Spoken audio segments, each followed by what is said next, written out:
we'll get started.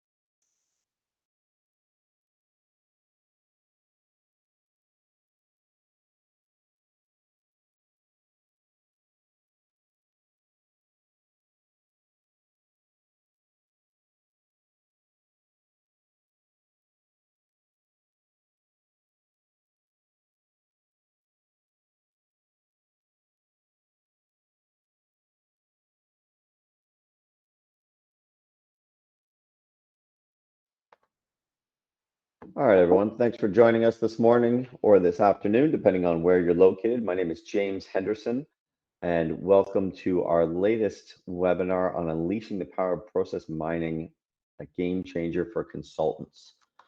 So the focus of today's webinar is really going to be around how to leverage process mining within your consulting practice. We'll talk you through some tips, some challenges, and a few other things along the way.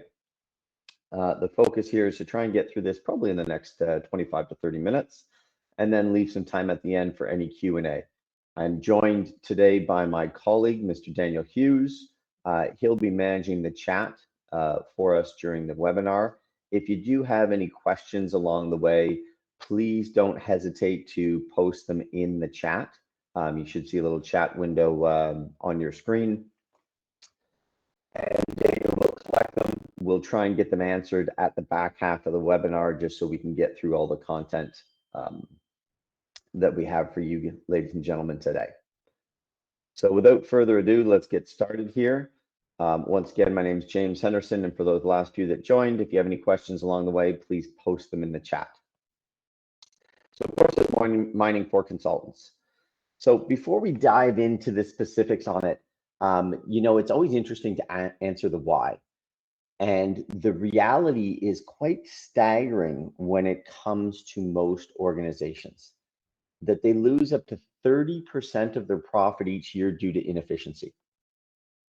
Now, when you're talking to executives, they will very quickly be able to quantify that number in their head to a large amount.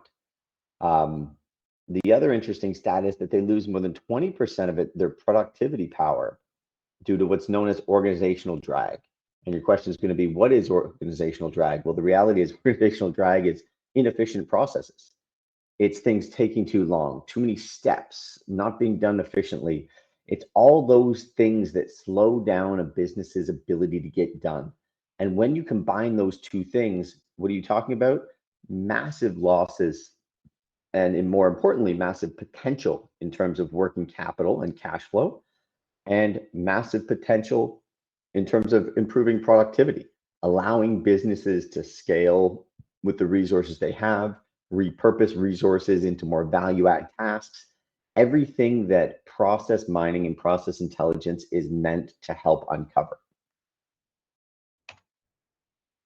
So for purposes of today's webinar, we're going to go through a few key elements here along the way as we go through and discuss what process mining means to a consulting practice. And we'll touch on the why, some tips and tricks, as I mentioned in the beginning, but also overcoming some of the typical challenges, and all the way through to some best practices, and talk about the future of process mining at the end. And as I said, leave some time for the Q&A. So without further ado, let's dive right in. Let's start off with the key elements of process mining. Now, the reality for probably most of you who are joining this webinar is that you're not new to the idea of process mining. But if you boil it down, there are really just three key elements. First is the data, right?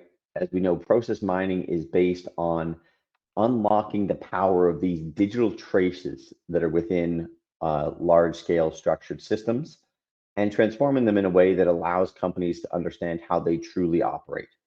So being able to get data is going to be key in any process mining project. The next is, what do you do with that data? You got to analyze it, right? You got to understand ways to analyze it, how it should be sliced and diced by company, region, all these other things, but put together meaningful analysis that help you uncover those insights that you're looking for to help that organization or that customer work better. And then finally, once you've uncovered those data-driven insights, what do you do with them, right? How do you then put together action plans and take steps in order to affect change? So you're going all the way from gathering data-driven insights to discovering opportunities, and then you really have to help that organization take action so that they can put those things into best practices. And take action is pretty broad because it can encompass a number of different things, as we're aware. It's not always just automation. It can be system changes, it can be organizational changes, it can be personnel changes or training. There's a lot of things that go into that ability to take action. So why invest in process mining? You know, if you're in the consulting business, and self-servingly, I'm going to say that I think every single consulting organization should have process mining in their toolkit. First and foremost, for the first reason that it provides data-driven insight. You're removing subjectivity, right? You're taking away black magic or opinion when you talk to your customers, and you're replacing it with facts, and facts that are hard to argue because this is their data. It's not your opinion. It's not data that's been polled across a number of organizations or things you've searched on the internet. This is their data, which adds a tremendous amount of value and reliability when you talk to the customer. And as you start to look at that data, it helps you understand where to focus. You know, as consultants, you're experts in what you do and you're being brought in for a certain engagement. But that engagement can be quite broad spectrum, right? Fix our order to cash, improve our production planning, right? Our HR processes are broken. Look at our customer support and make it run better. And pretty broad focus type statements. And with process mining, what you're able to do now is understand where you can focus in that effort specifically to drive the best impact for an organization. And last, but certainly not least, measurable return on investment for your customer, right? So when you start thinking about going into these things, now you're able to benchmark where they are at with data-driven insights. You're able to affect change and understand where to affect change, and then you're able to measure it and prove the success of the efforts. And that's immensely powerful. And you can measure that either by showing them where they were, but also potentially a huge recommendation is to pull the data once more and show them where they're at today. And for a consultant, that's going to justify all of their investment in you, likely mean a lot of return or after work potential, because now you become a trusted partner. You've not only gone in and said, this is what you need to do, but you've proven that it added value once you've done it. So driving consulting success with process mining. You know, the first statement that I always like to say is if they could do it themselves, they would. They have come to your organization, yourself, or your colleagues because they are looking for help.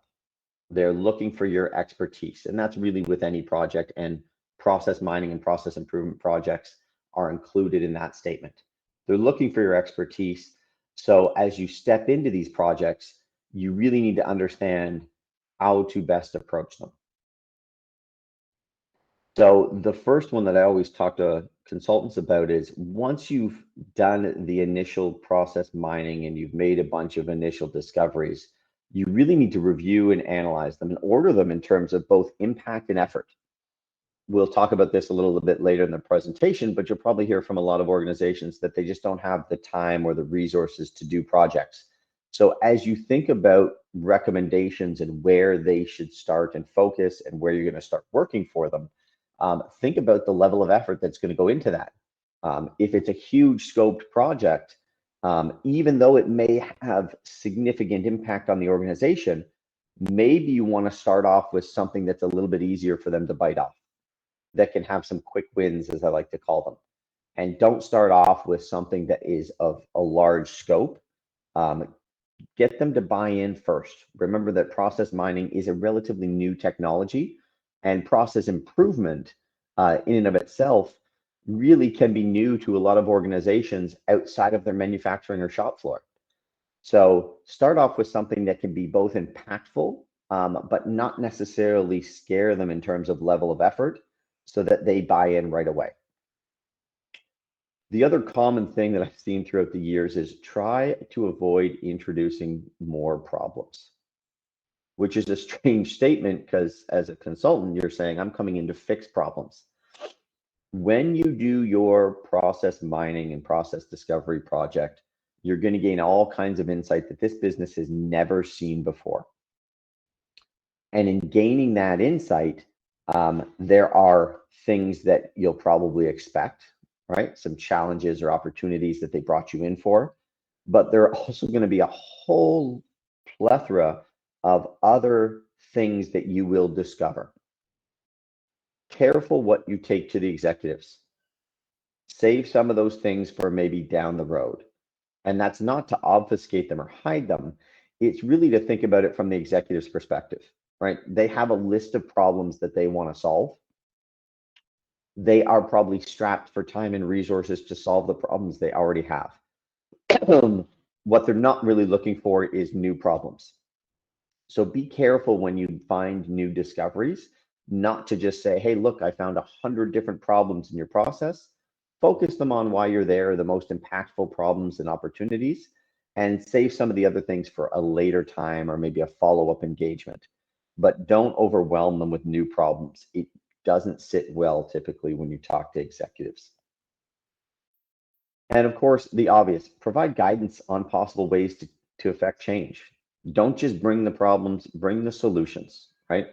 Look at experience process mining, although relatively new and growing technology. You know, if you talk to Gartner, I think they say 85% is what they expect of organizations to be running process improvement within the next 7 years.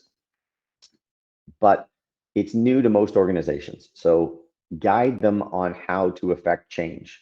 This can be discovered based on doing some research, talking with experts, sitting on webinars like this. It is quite prevalent when you start to dig. And you can find, even if you're new to process mining and process intelligence, you can find ways to go in and recommendations on the internet on how to get started. The other thing is set clear return on investments.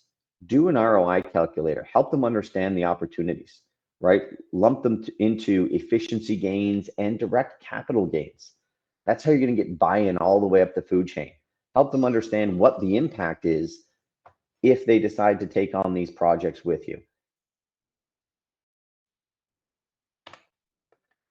So challenges and roadblocks.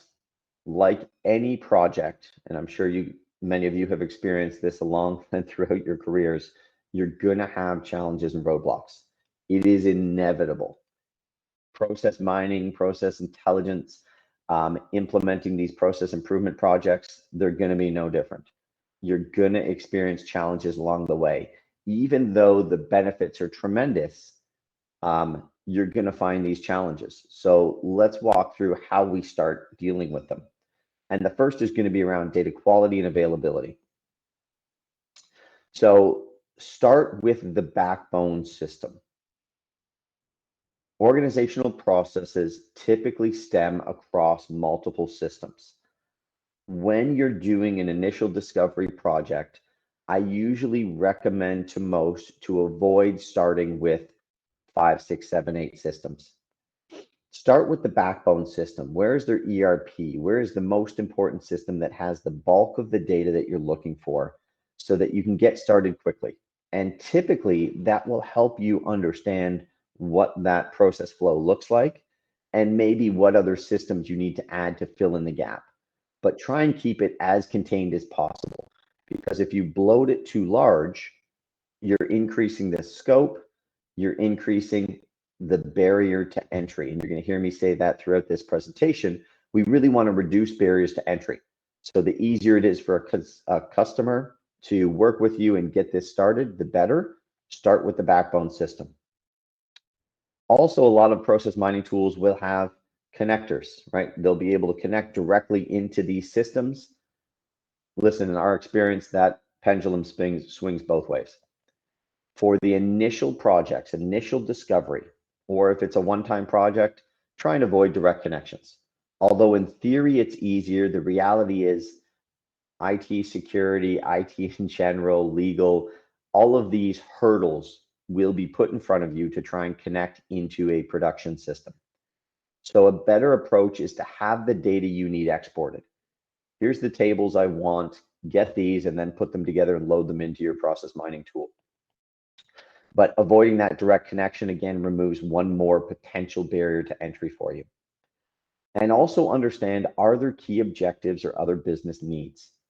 How does the business look at their data? How do they look at their business, right? And how do they want to slice and dice and analyze it? And these will help drive some of your data requirements and some things to keep in mind so you can get the data you need once. So it could be that they have created a custom field that allows them to classify orders. It could be that they import invoices from 6 different systems and they note which system it came from in a new field that they've done. Understand these key things on how they need to be able to break down the data, so that when you start your process mining, you can work with that field. Maybe use it to filter out irrelevant data or other things. I also have a note down here when it comes to getting data and creating a process mining log. We do have a free ebook. The URL is down at the bottom here that you guys can download as well. That will help give you some more guidance. Data is obviously quite a big topic when it comes to process improvement and process mining. The other one that comes up all the time is data privacy and security. You're going to be a trusted advisor, right? Which means that that organization has signed off on you getting access to this data to help them work better, help them make their organization more efficient. Doesn't necessarily mean, and I say this even though we are a process mining provider, that your process mining provider is. So loading data into a cloud solution sometimes may not be the best approach, because it means that the process mining provider becomes known as what's called a data processor. And some organizations are going to be okay with that, some aren't. So whenever possible, especially for discovery projects and initial projects, I always recommend trying to keep the data local. Keep it self-contained to a system that you have within your consulting organization. Keep it contained on your desktop if possible. Again, the biggest thing there is if you can keep the data self-contained, you don't introduce one more barrier to entry, which is maybe legal sign-off or legal approval to load it into a cloud-based system.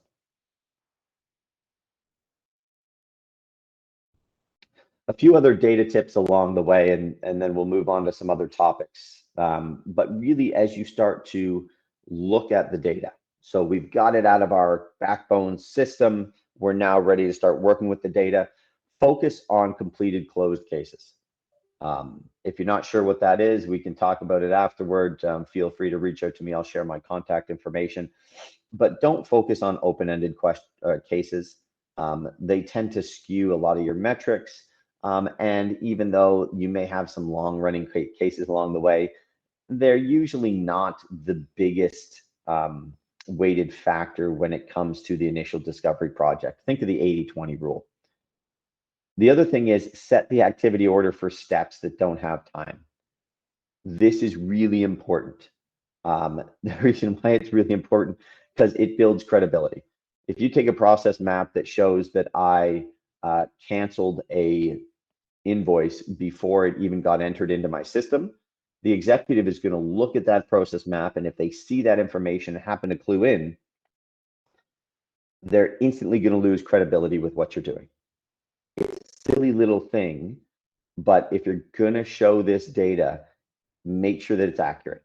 So you'll have a lot of systems that will have activities that occur that don't necessarily have times. So you need to be able to align and set an activity order for these activities so they are represented correctly and logically in a process view. The other thing is when you're looking at this data, Data entry issues are inevitable. You're going to see things that were created back in the 1900s.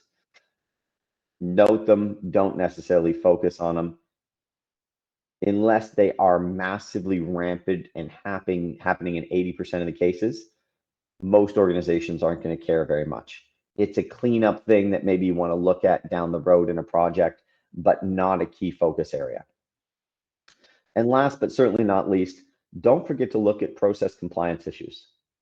You know, you're going to be brought in likely for performance.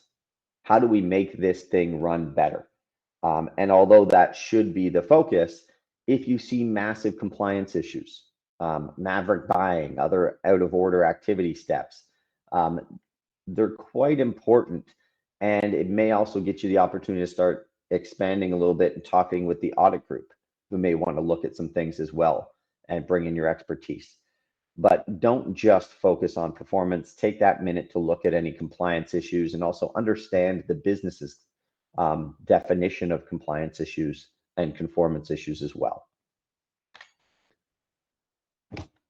So organizational change management. You're being brought in to improve something, and typically improving something means it needs to change.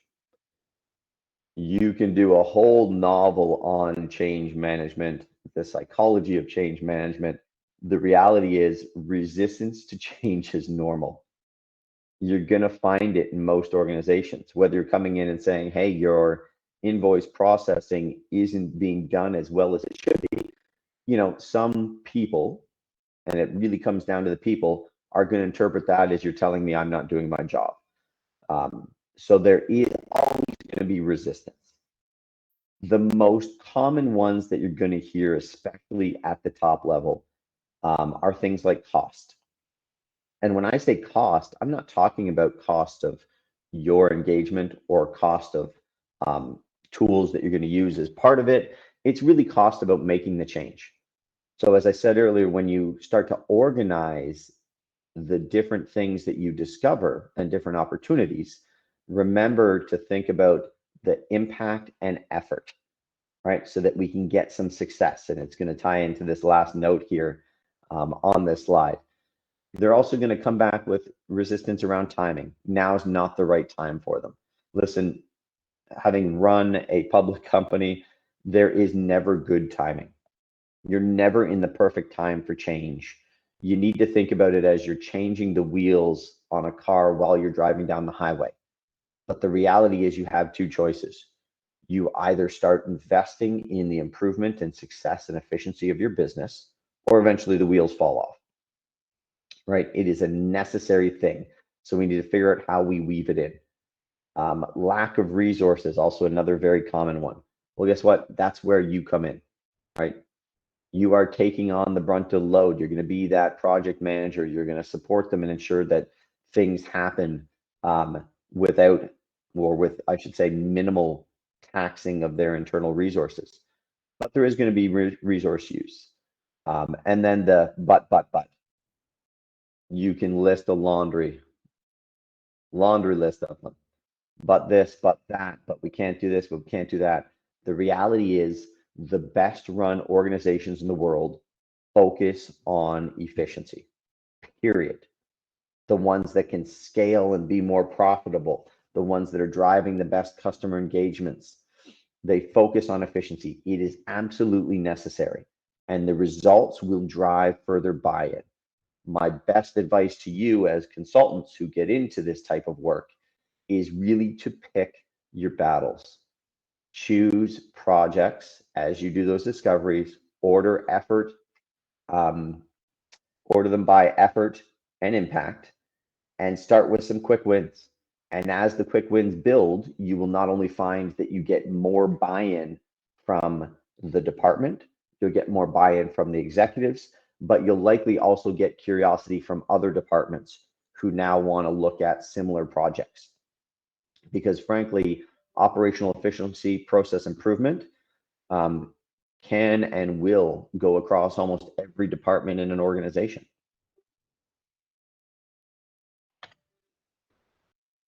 So best practices when you start to get into these process mining engagements. First and foremost, collaborate with IT. You're going to need support and you're going to need access to data. As I mentioned earlier, try and understand those data needs as complete as possible before or at the beginning of the project so you can minimize the number of gyrations, but you're going to need an IT resource in your back pocket. You're also going to need to know who the stakeholders are. And that's not necessarily just the executive that has brought you in or signed off. It could also be the department head or vice versa. If the department head has brought you in, understand who they report up into and have a relationship with them so that they can understand what you're doing, why you're doing it, and so that you can effectively communicate the insights, the actions, and the results of the project. Simple things, but absolutely critical to success. And I'll say it again, the reason why, especially communicating what you found, what the action is, and what the results are, is immensely important when you're introducing new technology like process mining. So that sort of walks us through the how, the why, and the benefits for your business. Where is process mining going? The reality of process mining is it is still a new technology, as mentioned before, to most businesses, but rapidly growing. We see it time in, time out that more and more businesses are starting to explore the potential of process mining. I've heard about this thing. Where can I apply it? How should I apply it? So the reality is it's only going to become more prevalent. So when we talk about where is process mining going, the first statement that comes to mind is generative AI. You've heard it. It's being mentioned in everything, but there's a reason why it is. It is fundamentally going to change the way that people interact with tools. And you've seen it now for the last 10 years without even really realizing it. Think Google, Amazon Alexa, Siri, right? They are interpreting your ask and giving you what you need in order to get back to where you want to be spending your time. Process mining is going down that same path. You're not going to be digging for data anymore. You're going to start asking. And you'll hear some people argue the pros and cons of generative AI. The reality is it's only going to get better. It's only going to become more proficient. And it's going to be, and it's going to continue, I should say, to be more widespread. So it is coming. And some people like ourselves have already implemented it into the tool to make it easier for people to start gaining insight, especially if they're new to process mining and process intelligence. The other thing that we see as we continue to come down the road is integrations to other systems. When we talk about process mining, it really is an X-ray of a business. So it's really a whole new way for organizations to understand how they work. They're gaining new insight into opportunities. And because it has this unique new view of an organization and what's happening and maybe where things are going wrong, integrating into other systems is becoming a massive potential that most organizations are starting to deploy. They want to be able to take action, trigger things through actions engines and a bunch of other things so that as they gain this insight, they can take a more proactive approach in terms of monitoring and affecting change within their business processes. And also we're seeing the scope expand. Process mining, and if you're new to projects, you're probably going to start dipping your toe in with areas like procure to pay and order to cash. But these use cases are broadening quite rapidly, I should say. We're seeing things like IoT device connectivity, disconnects, drops, dial-ups, you name it, production planning, and a whole laundry list of other business processes that process mining is being applied to help gain that same layer of insight.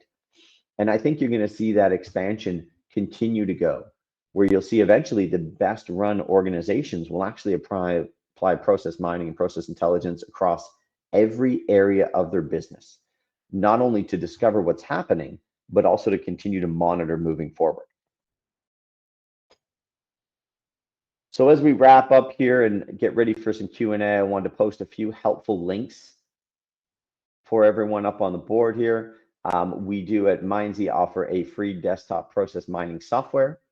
So as you continue or start to explore process mining within your consulting practice, you can play around with that and start to use it at no cost, as well as a couple of quick ebooks. So getting started with process mining for business analysts, and of course the audit log recipe as you start to look at how do I get the data and put it together into a process mining log, all free and all available for you as helpful resources to start you on your process mining journey. So with that, once again, my name is James Henderson. I'm the CEO here at Mindsy, AI-driven process mining and automation. I'll open it up for any questions that anyone on the webinar may have. As mentioned, please use the Q&A and chat windows to type those questions in. My colleague Daniel Hughes, I'll pass it over to him now, who will curate some of those questions and we'll get them answered for you. Thanks, Daniel. Yeah, thanks, James. So a number of questions in the queue here. And we'll start with, what are the general requirements that you think a company should have to qualify for a process mining implementation? Yeah, when you start to think about process mining, what you're really talking about is driving operational efficiency. Fundamentally, the first requirement is going to be you need to be working with an organization of a reasonable size and scope. Taking process mining into a company that is 10 people, 20 people, typically does not return the value because they're just not complex enough. There's not enough things that are happening. There's not enough opportunity to drive efficiency. So usually the first barrier to entry is working with companies of size and scope. Now, some will say that that needs to be the biggest organizations in the world. I would completely disagree with that, but I would say sort of a mid-size and up to, you know, your Fortune 500 size company is the scale that you should be targeting, that will have significant benefit for process mining. The other key barrier to entry for who you should be working with is they need to have a system of record, right? If they're telling you that everything is in Word documents, it's probably not the right application for process mining. They need to be working with a reasonable system of record. So a SAP, Microsoft, NetSuite, these type of systems that you're going to be able to get access to data that will help you unlock insights that will benefit the business. Awesome. All right. So here's another one. What is the fundamental difference between process mining and process mapping or value stream mapping? So I think first you got to think of what you're doing. If you're talking about process mining versus process mapping, there is a there are, I should say, manual process mapping or mapping tools where you're going in and doing traditional sort of process mapping exercises. I'm going to draw in all my activities. I'm going to put my flow. I'm going to say if this happens, it goes over here, and we're going to draw out a traditional BPMN type of map of what my organization looks like. The benefits of process mining, on the other hand, are really, this is data-driven process mapping. So it is really looking at exactly how an organization works and giving you a visual representation of that process along the way. I think the two systems can really work in hand, but when I talk about the two fundamentally for organizations, one is a manual project to draw out your process maps. The other is automated process mapping using process mining.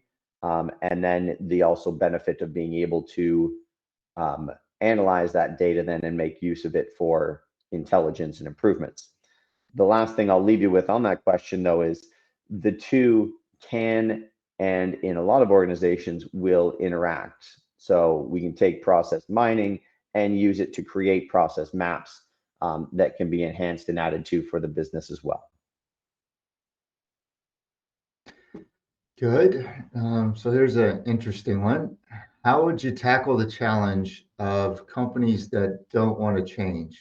You found the findings, and they agree with them, but they just don't want to change the business process. That's a tricky one. And to be clear, it's really going to come down to two things.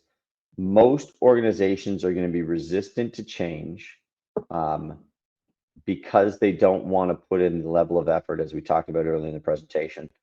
The best way to overcome that is to help them understand what they gain by putting in that change, quantifying it for them, right? Here's the amount of money you're going to save. Here's how you're going to be able to scale with more resources.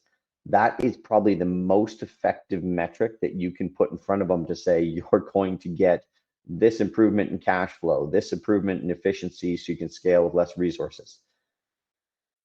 Those are probably the best things that I would recommend you use when you're having that conversation, because it gives them hard numbers to work against as to why they should change. Excellent. Um, what is the minimum data elements required to start with process mining? Yeah, so minimum data elements are pretty they're pretty simple, right? You typically need to understand the activity, what happened. You need to have a time and a date stamp of when it happened, and you need to have a case ID or a unique identifier. Could be an invoice number, a purchase order number, a sales order number, a production plan ID number. Those are the three minimums. I'm going to stress very minimum because in almost every engagement, you're going to want a few more items, vendors, resources, a few other company IDs, if they're a large organization, a few more dimensions that will allow you to add value to that data when you start thinking about how things happen across geographic region or looking at root cause analysis. But the absolute minimum are simply the activity, time and date when it occurred, and some type of case ID. And what can you do if companies are reluctant to put that type of data in the cloud or give you that type of data? Yeah, so as I mentioned earlier in the presentation, companies reluctant to put it in the cloud, quite common. Um, when you talk about the three core dimensions, the activity, so what happened, when it happened, and some type of ID, usually that's non-sensitive data. If you start looking at their vendors or other things, they may get a little bit sensitive. So there's a couple of things you can do. One, work with a tool that can anonymize that data so that you are obfuscating and minimizing sensitive data. And two, look for tools that you can keep the data local so that you don't have to say that it's exposed to the cloud, regardless of even in with our own organization being SOC 2 certified and having all the data security requirements, it still creates hesitation for some organizations. So anytime that you can use a tool that allows you to keep the data local, it just eliminates that need for that conversation or that concern within a customer. Good, and I think we probably have time for this one last one. So this one, we know that the most common use cases for process mining are transactional things like procure to pay, order to cash, accounts payable. Can you apply process mining to more strategic processes like inventory planning, budgeting, or financial planning? Record to report, inventory planning. You can even go into whole new dimensions. So we're doing projects now around things like Azure DevOps and software build processes. We're looking at the software development process itself. Typically, anything that uses a structured data system and is process oriented, you can apply process mining to map, analyze, and help optimize. And that's to my point about where process mining is going. We're seeing more and more of these unique use cases where now people have moved not away from, but expanded from the traditional use cases of transactions in finance or other things into these other use cases and areas of the business that are benefiting just as much from process improvement. Awesome. I think that'll wrap it up. Fantastic. Well, thank you everyone for joining. Once again, what we'll do is we'll make these links available, but I'll put them up here in a screenshot if you want to screenshot it to be able to download some of this material for your own use. My contact information is available as well, as you saw on that last slide I was showing. So don't hesitate to reach out if there are any questions that we can help with. Thank you for your time and have a great day.